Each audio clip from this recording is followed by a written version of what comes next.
চন্দ্রমল্লিকা।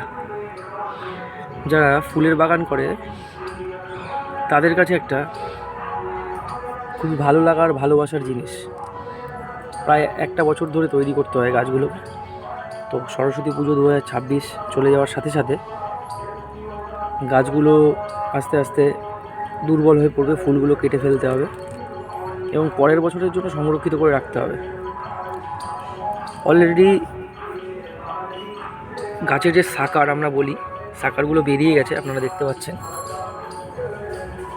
তো আর কয়েকদিনের মধ্যেই আমরা গাছগুলোকে এই বরাবর কেটে ফেলব ফুল শুকিয়ে গেলে।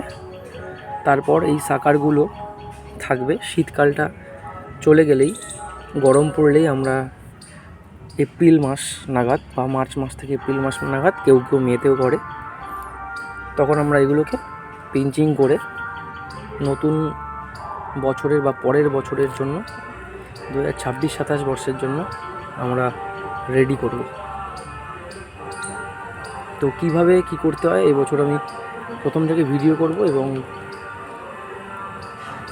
সবাইকে দেখাবো কিভাবে কি করতে হয়। আমি কোনো বছরই সেভাবে ভিডিও করে ইউটিউবে ছাড়িনি, তবে এই বছর প্রথম থেকে দেখানোর চেষ্টা করব কিভাবে চন্দ্রমল্লিকা আমি রেডি করি। আমি বিগিনার একজন, তো তাও 4 বছর হতে চললো। তো যারা ছোটো ছোটো গাছ ভালোবাসেন এবং বাড়িতে গাছ করতে ভালোবাসেন, তো তারা কী করে চন্দ্রমল্লিকা করবেন সেটা আমি ভিডিওর মাধ্যমে প্রথম থেকে, সিজন শুরুর প্রথম থেকেই একদম সবাইকে দেখানোর চেষ্টা করব। ধন্যবাদ, থ্যাংক ইউ।